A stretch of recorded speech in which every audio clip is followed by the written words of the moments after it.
Holloway now has an interim title because Aldo won the interim title over Frankie Edgar, but then when Conor won the 155-pound division, they made Aldo the full-on champion. Oh, yeah. Okay. And then, I was trying to figure so out now his interim title is not so you have interim anymore. You have two interim guys, basically.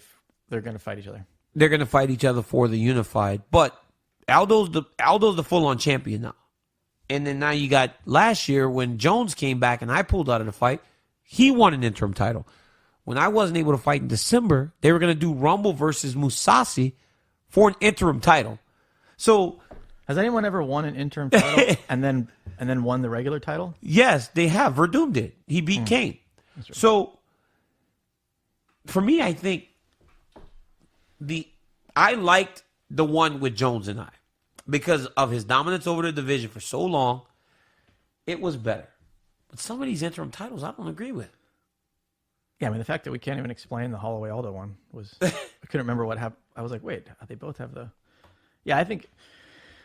I don't know. The whole way it's gone now is promotion. Yeah, it's really... I think it'd be a crazy... Well, I think it'd be a crazy career to get into because you have literally no control of... It's hard to figure out what the criteria is.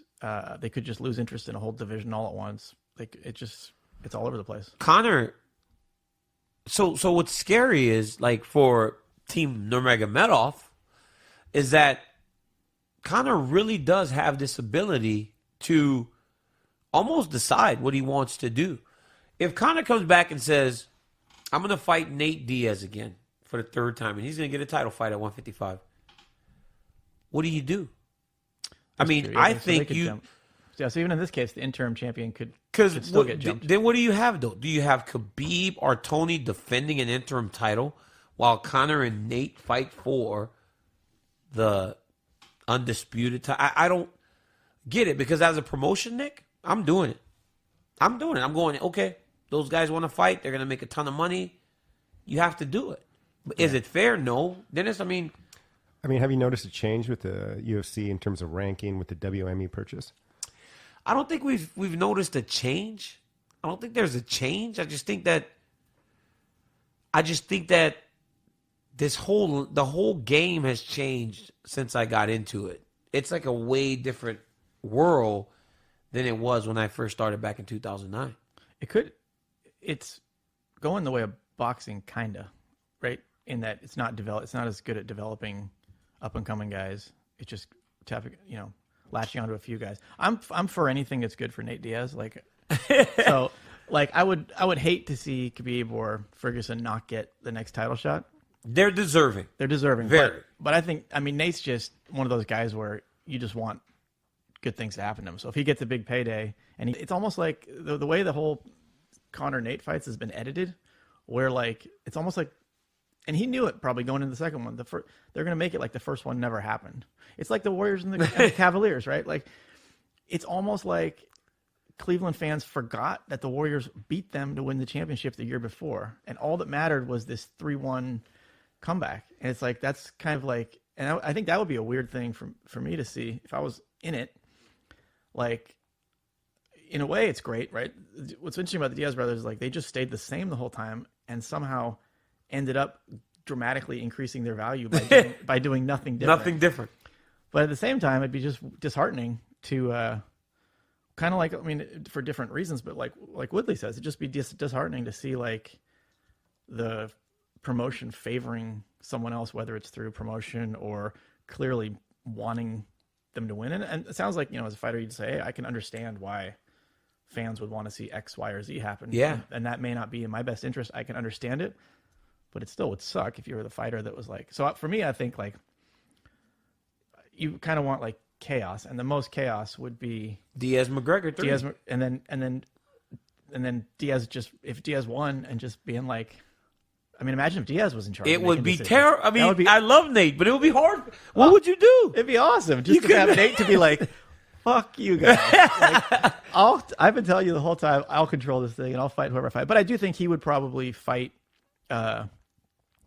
I would say if Nate was champion, there's a better chance of him saying, yeah, Khabib, Ferguson, whoever, just pay me this much and I'll fight. Whereas with Conor, I would think it would be more, either some outlandish demand that he knew wasn't possible, or hey, I'm champion, I'm not fighting that guy, or Yeah. but I'll fight this other guy. So I would think that Conor would freeze out either one of those potentially more than Nate. Crazy thing is, like, you guys, D-Throne has sponsored Conor, Khabib. You sponsored Nate, because I remember we did the signing at the Warriors game. Yeah. So all these relationships, did you build them with all these guys, or were the guys at AKA the only ones that you really built the relationships with? Mostly you guys. And then, Nate, Gilbert. Yeah. In the beginning we had Nate, Gilbert, Jake, Nick too. Great guys that are easy to talk to, right? And then, Nick's a little harder. I mean, it's hard to. I remember going to Whole Foods with him once and asking him a question and just being like, "You don't understand shit." I was like, "Huh? All right. Well, fuck. No more questions for you." Actually, we took him to a show. We did a show. Actually, it was back in the Stagger days, and we had. It might have been Nick and Jake, maybe, I don't know, but we had him at a show, and we were staying at the Hard Rock in San Diego. And at the time, I thought, well, for whatever the image was, he doesn't drink. He's not really into drinking. Like, he's, stoner, but he doesn't really drink. So back then, we used to just get wasted, right? And so I was on this like, oh, let's not go out for beers with him. We don't want him to think like that we're just these raging drunks and blah blah blah blah. And so we just didn't really do anything. He'd be like, eventually, was like, you guys, go to the bar or anything? And we're no, we don't, like, acting like, no, we don't go to the bar. So I think he went out by himself and had a great old time. And it was like, wait, he does drink and everything? Like, man, we could have had a great time, but we didn't. But yeah, no, I think, it's not the early days. Like with you and Kane and Koshek and Thompson and Luke and everyone was those were the best days. For me, that was the most fun. Yeah. And it felt like we had, Ben Henderson, we had a great relationship with, like, we sponsored Aldo. For a long time. Like, in the beginning, we had, like, a great group of guys, and it was awesome to watch everyone, I can't think of the word, like, accomplish all these things. Yeah. And the best thing is the guys are the same. You're exactly the same as you were that first day we met. Yeah. Think maybe Conor's not the same as he was before. I haven't really, there were certain guys like, and that wasn't just Conor. There's a lot of guys where you'd sponsor them. You'd say, hey, what's up? They'd do the bare minimum they had to do. And then when you parted ways and you went separate ways, and Conor was a little different. Conor was, when we were sponsoring him, it was great. We went to games, even went to Mexico with us. But to Conor's eyes, it's and when you're done, you're done, and if you're not paying me, you're not seeing me. So that kind of thing. But it's amazing what he's done too. I remember him telling me these things he was going to do and just being like, come on. And then but the thing was, he wasn't afraid to make a fool of himself. Yeah, he said all these outlandish things, and he could have looked like the biggest fool in mixed martial arts history, and he didn't, because he actually accomplished them. So the most impressive thing was how he bounced back from losing to Nate. Yeah, like that was the moment where it was like, oh man, everyone was like, oh, you got this ego that might have this unmatched ego, right? And is he going to be able to handle a loss?